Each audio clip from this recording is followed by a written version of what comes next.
Et bonjour à tous, bienvenue sur la City Illusion. Je suis Albator et comme à mon habitude, je ne suis pas seul puisque je suis accompagné de Sawyer. Comment vas-tu? Bah écoute, ça va très bien et toi? C'est vrai je fais beaucoup de records, mais en tout cas, je suis très content et surtout pour parler de ce film-là que j'attendais beaucoup. Donc voilà, ça va très bien. Eh ben, moi aussi ça va très bien. Et comme toi, j'attendais énormément la nouvelle production de Bong Joon-ho. Comme vous avez pu le voir dans le titre et sur la miniature, Mickey 17 sorti le mercredi dernier avec en casting Robert Pattinson, Mark Ruffalo, Naomi Aki, Steven Yeun, Toni Collette, etc., etc.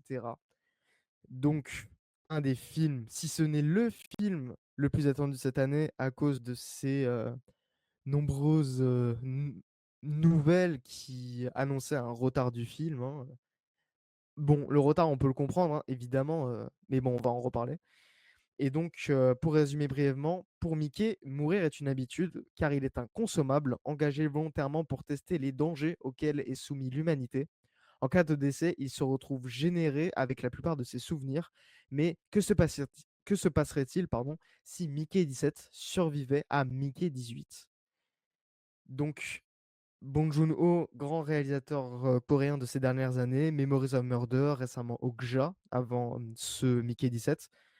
Toi, tu connais pas tellement ce réalisateur-là, donc je vais vite fait en parler. J'aime énormément Memories of Murder. J'ai pas vu ses autres films. Et donc, j'attendais énormément Mickey 17, car Robert Pattinson est un de mes acteurs favoris, je pense, en ce moment. Mais Sawyer, t'en as pensé quoi, toi, de Mickey 17? Bah écoute, du coup, comme tu l'as dit, j'ai vu aucun film de Bong Joon-ho si ce n'est Parasite auparavant, que j'ai trouvé vraiment excellent pour le coup. Évidemment, il faut le dire aussi, c'est que ce film-là est le film. Alors du coup, c'est ni positif ni négatif ce que je vais dire. Le film le plus commercial de Bong Joon-ho, techniquement, c'est son plus gros budget, c'est avec son plus gros casting, je pense, ever, en tout cas américain. C'est un film de SF, etc. Enfin, c'est un film qui veut et qui est présenté comme ayant de grandes ambitions, en gros, de SF. Et comment dire, le fait est que les studios américains, et notamment la Warner, du coup ici, parce que le film est produit par la Warner, ont laissé globalement carte blanche à Bong Joon-ho. Tu peux le lire un peu partout. Il a eu un énorme budget, il a eu la Final Cut apparemment. Et en gros, du coup, c'est un film où il a été assez libre suite au succès donc public avec les entrées, etc. de Parasite, qui a été un énorme succès surprise, mais aussi du coup des entrées critiques et enfin du succès critique évidemment avec tous les Oscars. Bah, en fait, on a eu Anora récemment, mais je crois qu'avec Anora, du coup, avant Anora, Parasite était le seul film à avoir gagné la Palme d'Or à Cannes et le meilleur film aux Oscars. Et donc, du coup, il faut le dire, c'est un film qui était très attendu, qui a été retardé plein de fois et tout. Il devait sortir l'année dernière, quoi, c'était un bordel. C'est aussi un film qui, moi, m'interroge beaucoup et qui m'intrigue beaucoup parce que on voit que Pattinson, depuis au moins une dizaine d'années, fait un effort sur sa carrière, etc. Après Twilight, évidemment, qui était un peu un début compliqué. Je sais qu'il y a des gens qui le défendent, mais voilà. Mais on a pu le voir jouer Batman là, on est d'accord pour le coup, un très grand film Batman, quoi. Pour le coup, j'aime beaucoup Batman. Je trouve que Pattinson s'est révélé comme étant un très bon acteur, en fait. Et donc là, ça m'intrigue beaucoup. Et en fait, ce film-là, que j'ai beaucoup aimé, voilà, je vais crever l'abcès, moi j'ai beaucoup aimé Mickey 17, je pense que c'est déjà un de mes films préférés de l'année. C'est un film qui m'a beaucoup surpris, en fait, de par son rythme, de par en fait son ton, en fait, de par la manière dont il est vendu, parce que la manière dont il est vendu, c'est très en mode gaguesque, rigolo, etc. Tu l'as dit, c'est quelqu'un qui va mourir en boucle, etc. Euh, et en fait, on a un ton qui est assez froid, qui est assez clinique, qui est fidèle à son réalisateur finalement. Euh, et qui est assez mélancolique en fait. Et moi, c'est quelque chose qui m'a beaucoup touché. Et pour moi, c'est vraiment un film qui est assez. Pour moi, c'est une prise d'otage en fait, ce film, parce que c'est un gros blockbuster qui coûte très cher avec un gros casting, où un réalisateur est libre d'avoir ce qu'il veut, de mettre le rythme qu'il veut. Il prend bien son temps avec les scènes. Tu vois vraiment qu'il a eu la final cut, je trouve. Et du coup, ce thème-là, c'est un film qui me touche beaucoup, qui a évidemment beaucoup de thèmes politiques sur la lutte des classes, etc., dont on parlera peut-être aussi en spoiler, et qui en même temps a un message que je trouve assez simple en fait sur qu'est-ce que c'est vivre, qu'est-ce que c'est la vie, qu'est-ce que c'est en fait l'étape d'après, etc. Et moi, c'est des thèmes qui me touchent beaucoup. Donc voilà, en fait, c'est un film qui m'a assez désarmé, qui m'a beaucoup touché, et donc qui fait déjà partie de mes films préférés de cette année. Mais toi, qu'est-ce que tu en as pensé? Alors moi, je suis un peu de ton avis, j'ai beaucoup aimé. Alors déjà, oui, j'avais oublié que c'était lui qui avait fait Parasite, my bad. Mais Parasite, je me souviens, de quand je l'avais vu, j'avais vraiment été, on va dire choqué de la proposition. C'était l'un de mes premiers films, coréens et vraiment j'avais beaucoup, beaucoup aimé et donc voir Pattinson qui est, comme je le répète, un de mes acteurs du moment par sa prestation dans Batman, de lui dans Good Time notamment qui où il joue merveilleusement bien. Le voir sous la direction d'un très, très bon, metteur en scène, ça me hype et bah, j'ai pas été déçu, en fait. On voit que malgré cet énorme budget, Bong Joon-ho reste fidèle à lui-même et au cinéma coréen en, gardant certains effets, certaines, composantes du cinéma coréen, du cinéma humoristique coréen ou par exemple, l'humour est vraiment, est pas très américain. Il est, beaucoup plus coréen qu'autre chose. La musique aussi. On voit qu'il se trahit vraiment pas dans ce film malgré qu'il y ait un budget énorme et que oui, il est, carte blanche et c'est facile de tomber dans le gros, dans le vraiment, comment dire? Dans le toujours plus et je trouve qu'il se trahit pas du tout. Même si j'ai quelques réticences vis-à-vis de certains thèmes qui sont pas très sous-traités, on va dire. Je pense notamment à tout ce qui appartient aux personnages secondaires, même au personnage principal, Mickey et son Mickey 18 qui arrive, un peu tard dans le film, me semble. J'ai quelques réticences là-dessus, mais j'ai vraiment passé un très, très bon moment.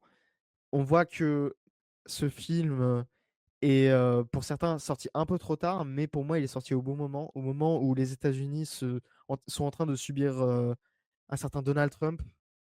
Le film le critique énormément et bah, il le fait très bien. On est dans le ton satirique, à fond. On utilise beaucoup l'humour, on grossit les traits, mais ça marche.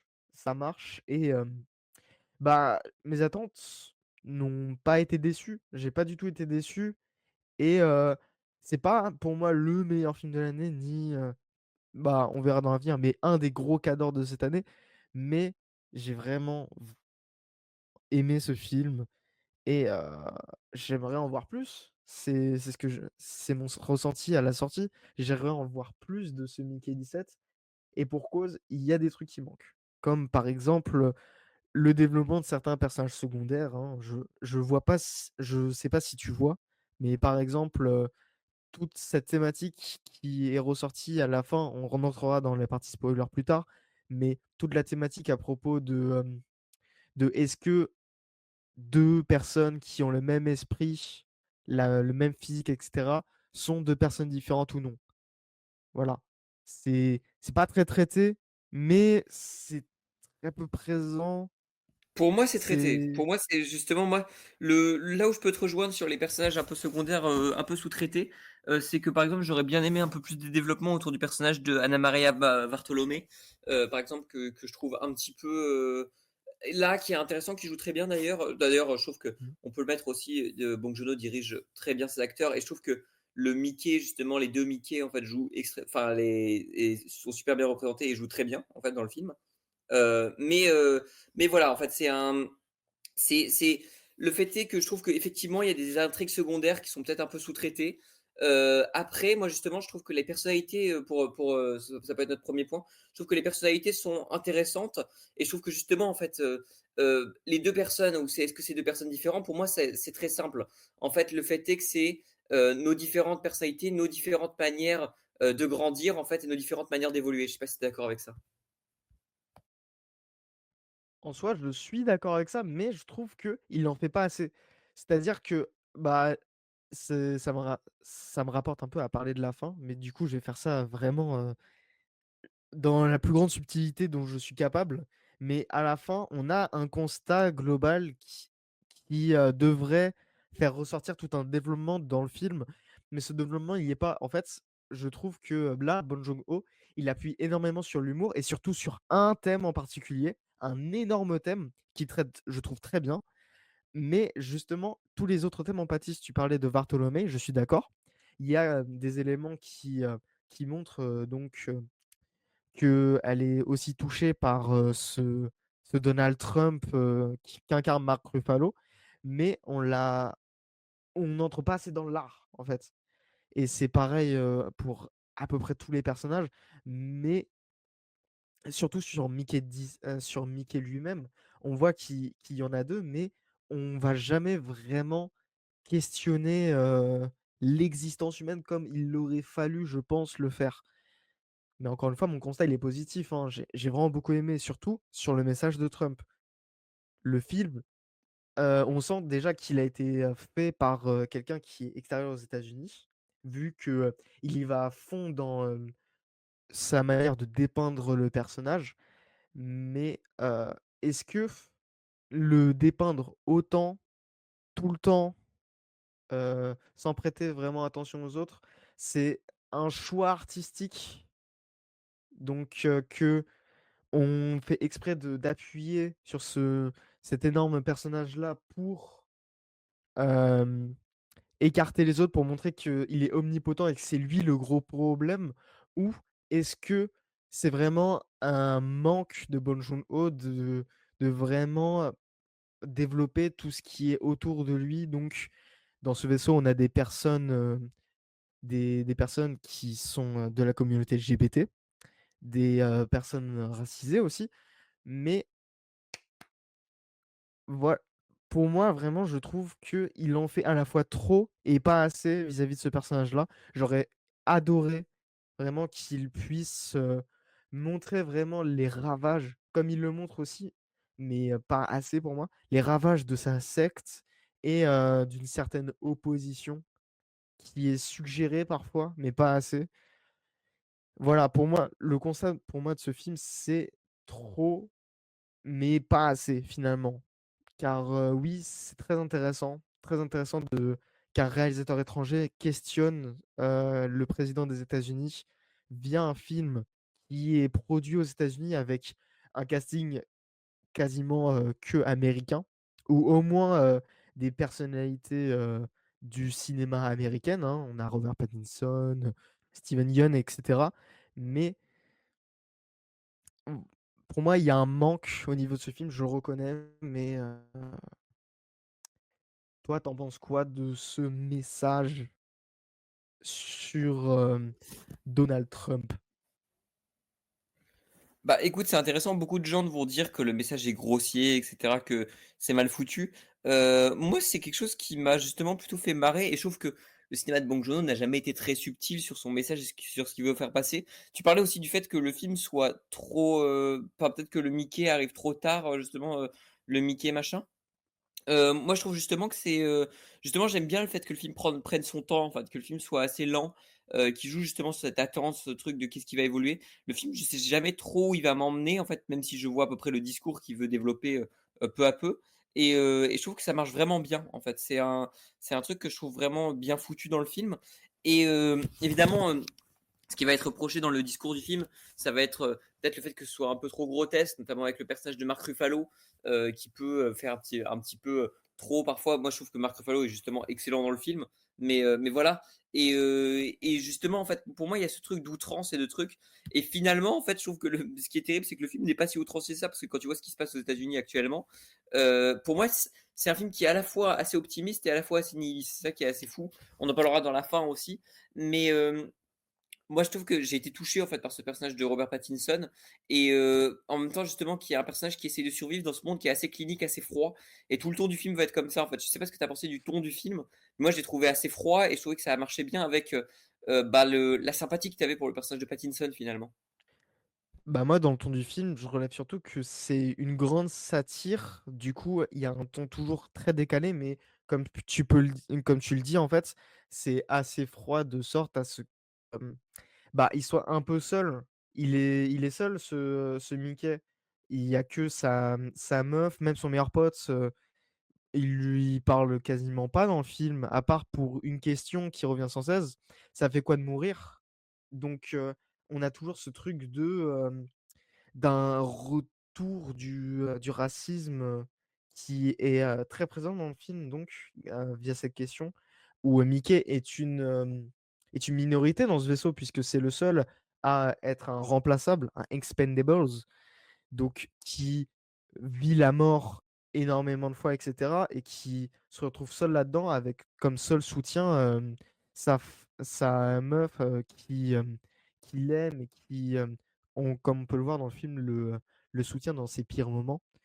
Mais, pour Robert Pattinson, je trouve c'est un personnage qui donc comme je le dis depuis tout à l'heure, est réussi car on a une grande empathie et il joue extrêmement bien puisque quand même, il faut le faire de jouer plusieurs personnalités de cette façon-là à l'écran. C'est je trouve que c'est vraiment une grande réussite de ce film, d'écrire un personnage qui est à la fois seul mais auquel on s'attache très bien par le côté décalé. Mais d'un autre côté, il y a toujours cette thématique de, est-ce que est-ce qu'on peut considérer que Mickey 17 et Mickey 18 sont tous les 2 des êtres à part? Question que le film essaie de répondre, mais il se casse un peu les dents. Voilà. Pour moi, il se casse les dents sur une question qui est un peu difficile et il manque du temps pour y répondre. Je Mais je suis pas totalement d'accord en soi parce que effectivement, peut-être que le film manque un peu de temps, mais en même temps, je trouve que justement la conclusion du film, c'est, bah, faut s'aimer soi-même, il faut progresser en fait dans la vie, il faut laisser passer. Il y a tout un truc notamment, que l'abondance a pas spoilé donc je dirai pas, mais avec un accident, de voiture globalement en fait qui est ramené un peu à la fin du film que moi je trouve assez beau avec un parallèle, que moi je trouve, assez joli en fait et justement en fait je trouve que c'est plutôt bien traité en fait, les personnages sont assez attachants en fait pour la plupart et effectivement, il y a beaucoup d'intrigues où c'est le bordel, mais en même temps, j'ai l'impression de voir un espèce de grande épopée, en fait, alors que le film dure 2 heures, mais d'avoir un espèce de grand truc et justement, moi, c'est justement ce dont je voulais parler, c'est le contraste avec le ton vraiment clinique et les bandes annonces qui vendaient un truc vraiment très fun et cetera. Pour moi, ce film va décevoir plein de gens parce que justement, il met en avant un truc, un peu rigolo, machin, fun dans la mort et cetera. Moi, il y a des scènes que j'ai vues dans la bande annonce que je revois au cinéma que je trouve vraiment dur en fait, là, il y a une scène dans l'espace notamment avec une main qui tombe et ça je dis ça parce qu'elle a beaucoup tourné dans la bande annonce cette scène-là. Moi je la trouve horrible en fait en termes de construction et de trucs, cette scène-là, je la trouve vraiment dure et c'est un film qui au final est très fidèle à son réalisateur et c'est ça qu'on peut pas lui enlever je trouve. Bah, en fait, avec toutes les scènes de mort, on a, tout un message sur, la torture. Parce que Mickey, il se fait torturer tout le long du film. C'est le mec qu'on envoie en pâture, sur des planètes pour qu'il meure en boucle et pour, la sécurité des autres, on va dire. «La sécurité» entre guillemets évidemment, parce que, c'est toujours entre guillemets avec Trump. Avec ce film, avec Bong Joon-ho, tout est entre guillemets quand on dit des choses. Mais ouais, il est vraiment envoyé en pâture. La scène dont tu réfères, en fait, j'ai j'ai un peu rigolé parce qu'il y a toujours ce ton comique très présent dans le film avec, un Mickey pas très intelligent, avec, justement, des fois des comiques de répétition et cetera. Mais quand on reprend le recul, quand on, sort un peu de ce ton-là, c'est horrible ce qu'il vit ce monsieur.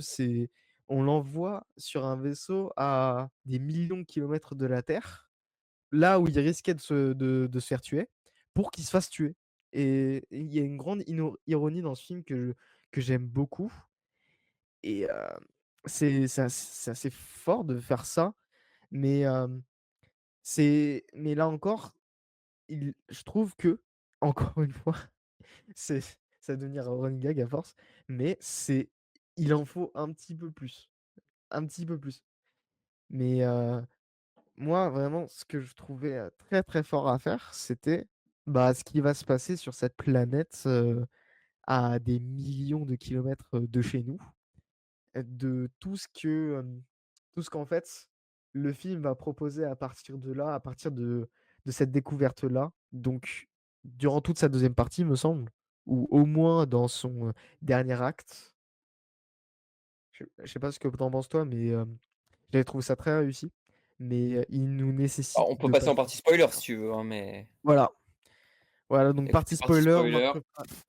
Mark Ruffalo est mort, les rampants sont des gentils, Mais moi, je voilà. trouve justement même ce qui fait justement de la cause animale et cetera, je le trouve vraiment bien foutu. Pour moi, c'est vraiment, pour moi, c'est vraiment un film de gauche, hein. C'est ça que j'aime beaucoup aussi dans le film. Ah, bien sûr. Mais c'est que qu'est-ce qu'il y a? Ah, mais bien je suis tout à fait d'accord avec toi. C'est un grand Ah réalisateur. oui, oui. Mais moi, c'est ce que j'aime beaucoup dans le film, justement, c'est ce côté, satire et cetera, social et le personnage de Mark Ruffalo, justement, qui veut tout conquérir et cetera, qui est un président qui a perdu les élections, enfin, il y a tout ce truc-là, que moi je trouve vraiment bien foutu, et c'est vrai que, justement, il y a un truc que moi je trouve vraiment balèze, c'est la mort de Mickey 18, en fait, que je trouve est, une manière de laisser partir le futur, en fait, de vivre au moment présent, en fait, parce que Mickey 18, techniquement, la logique voudrait que Mickey 17 meure, vu que Mickey 18 est la suite en fait du 17 en fait et celui qui devrait survivre. Et je trouve ça vraiment beau. En fait, je trouve ça la manière dont il se sacrifie, etc. Je trouve ça assez joli. Notamment en fait avec la mort de Mark Ruffalo en fait où il lui dit qu'il a peur, etc. Et pour moi, c'est justement le film aussi représente la peur des espèces de grands dirigeants fascistes, etc. comme ça, que moi je trouve vraiment bien représenté par quelqu'un qui est assez pathétique finalement en fait, qui tu le sens se fait est assez bête en fait et se fait aussi et globalement en fait pas vraiment la tête pensante. Tu comprends que la tête pensante c'est plus Tony Collette globalement, qui est tout aussi horrible que lui, mais qui est plus la tête pensante que Marc Ruffalo. Mais effectivement, en fait, justement, tout le film est sur l'utilisation en fait de quelqu'un, que ce soit par les gentils ou par les méchants, en fait, hein, parce que les personnages d'Anna Maria Bartolomé aussi, ils sont assez ambigus sur l'utilisation de Mickey 17, même au sens amoureux et sexuel en fait de la chose. Mais moi, je trouve justement que la fin est assez jolie en fait avec cette espèce de parallèle de du bouton rouge où il doit appuyer sur le bouton rouge pour arrêter les multiples, etc. En fait, arrêter la production de ce truc-là. Et le bouton rouge qui est plus ou moins représenté par cet accident de voiture qu'a subi sa mère. Et ce que lui dit 18, 18 l'aide aussi à passer à autre chose en disant c'était un accident, c'est un défaut de fabrication, tu n'es pas responsable. Et ce truc-là, en fait, je le trouve assez beau, en fait, qui est laisser partir le passé, laisser partir le futur, rester vivre au moment présent. C'est une conclusion qui est assez simple, qui a déçu beaucoup de gens, mais que moi je trouve assez jolie et assez maligne au final. Bah, je suis assez d'accord avec toi, c'est une conclusion très belle sur, comment en fait, parler à une autre partie de soi permet de passer à autre chose, d'en sortir grandi. Je trouve que c'est vraiment une belle chose et cette fin avec, Mickey 18 qui est au-dessus de Mark Ruffalo où tous les 2 sont égaux à la mort. Je trouve ça aussi très beau dans ce que le film raconte de Mark Ruffalo en fait, c'est pas du en soi, c'est juste quelqu'un de très mégalo qui est tr est un moins que rien. C'est en vérité, il est juste là car il a de l'argent. Il est dirigé de toutes pièces par d'autres gens qui sont bien plus intelligents que lui, parce qu'il est pas très malin non plus. Mais les 2 en fait se ressemblent. C'est-à-dire que, Mickey 17, il répond juste à des ordres, c'est la vie facile, mais, celui qui nous dirige l'est aussi et il y a tout ce message-là, ce parallèle qui est assez fort entre les 2 personnages. C'est pour ça que je trouve que ce ce colonisateur qui essaie de tuer des choses qui sont différentes de lui sans aucune raison, juste parce qu'ils sont différents, je trouve que c'est la plus grande réussite du film où il suffit juste de parler avec les gens pour savoir qu'ils sont pas si différents de nous. C'est juste des ils sont juste là, ils chill. Les rampeurs, c'est juste des Melchi qui s'amusent avec leurs gosses et tout dans des grottes et Ouais, c'est ça. et hem Mais je trouve justement et tout le truc avec le dialogue est vraiment balèze en fait. Je trouve avec le dialogue avec les animaux, je trouve ça assez joli en fait comme moment. mais ouais, même la réalisation eh mais quand même, vrai de Robert Pattinson qui dit: «Eh mais eux, ils m'ont même pas mangé, peut-être que je pue», un truc comme ça. Mais en fait non, ils m'ont sauvé, mais ils sont pas si méchants les méchants. Eh! Mais Et ça si c'est un truc qui c'était est vraiment balèze, ouais, effectivement. et si c'était le mec qui nous dirigeait, qui essaie de tuer bah, là on a un parallèle avec les États-Unis, avec, des colonisateurs qui viennent tuer les populations locales. Et si les populations locales, elles nous avaient rien demandé, elles étaient juste là et elles sont pas méchantes vers nous, elles veulent juste nous faire des câlins. C'est juste des gros bluffeurs finalement. C'est pas parce qu'ils sont moches qu'ils sont méchants. C'est ce que le film pose comme question et ça fait du bien de voir ça quand les États-Unis viennent de réélire Trump.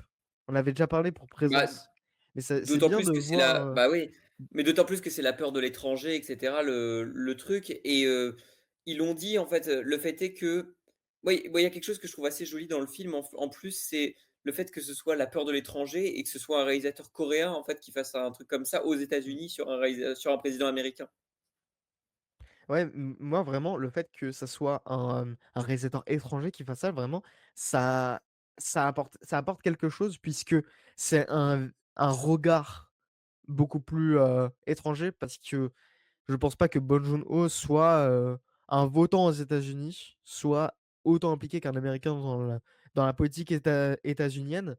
Mais il a cet œil qui voit que quand même là, nos voisins américains sont un peu dans le caca, quoi. Il y a quand même un mec un peu fou qui, qui pour lui, il n'y a que lui qui compte, qui est au pouvoir et qui, commence à maltraiter ceux qui sont, «différents» entre guillemets, toujours, de lui.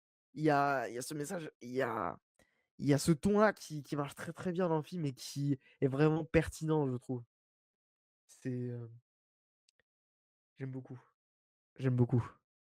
Bah, je trouve qu'effectivement, c'est ce qui marche, vraiment bien et c'est vrai que voilà, pour conclure, c'est vrai que c'est assez bizarre de parler de ce film-là parce que je trouve que c'est un film qui est assez grand, et pour moi, voilà, c'est comme ça que je le conclurai. C'est pour moi, c'est vraiment une prise d'otage. C'est Bong Joon-ho qui arrive à utiliser le système américain, en fait, pour parler de lui, pour parler, en fait, justement des États-Unis, de son sentiment, en fait, par rapport à la lutte des classes aux États-Unis, et c'est ce qui en fait un grand film, tout ça avec, on n'en a pas parlé, mais la photo, je trouve, elle est assez clinique, elle est assez froide, mais elle Mmh. est assez magnifique et un Robert Pattinson que je trouve, vraiment exceptionnel quoi, dans les 2 rôles. Oui, je suis très d'accord avec toi sur tout. C'est super. C'est pas mon film de l'année, mais vraiment, j'aimerais bien le revoir. Bah, ouais, c'est ça, moi il va me falloir un revisionnage en fait pour me rendre compte de tout ce que le film a à proposer. Mais écoute, je te propose de conclure personnellement, donc vous l'avez compris, je pense qu'on a tous les 2 beaucoup apprécié, même si tu as plus de réserves que moi, Mickey 17. Mmh. Ouais, j'ai plus de réserves, mais faut je vais pas mentir, j'ai vraiment passé un super moment devant ce film. C'était un gros kiff. J'en suis ressorti, j'ai fait: «Ah ouais, quand même!» J'ai vraiment passé un très, Ouais, très bon moment. bah, c'est Ça c'est m'a ce que un blockbuster devrait vraiment être, quoi. Enfin, c'est vraiment Oui, balèze, mais voilà, en fait, bah, écoute, je vais conclure. N'hésitez pas à nous dire ce que vous avez pensé en commentaire de Mickey 17. Nous, de notre côté, voilà, on a beaucoup aimé. Si vous avez un avis, évidemment, allez le voir pour vous faire votre propre avis. Dites-nous ce que vous en avez pensé. Laissez un like, partagez cette vidéo, évidemment, si ça vous a plu. Nous faisons aussi d'autres critiques. Par exemple, vous pouvez voir notre critique sur Queer, sur The Monkey ou sur autres, évidemment, en fait. Et on a aussi beaucoup, beaucoup de nouvelles vidéos qui arrivent. Alors c'est vrai que je on en parlait un peu en privé, mais je trouve que le mois de mars va être un peu calme, je trouve. On va avoir, mmh, le prochain Soderbergh qui sort bientôt, et c'est un petit peu calme effectivement. En fait, je sais pas s'il va y avoir de bah, grosses sorties, mais voilà. il y avait quand même Black Dog, la semaine Il y a dernière, Black Dog, la ouais, script effectivement.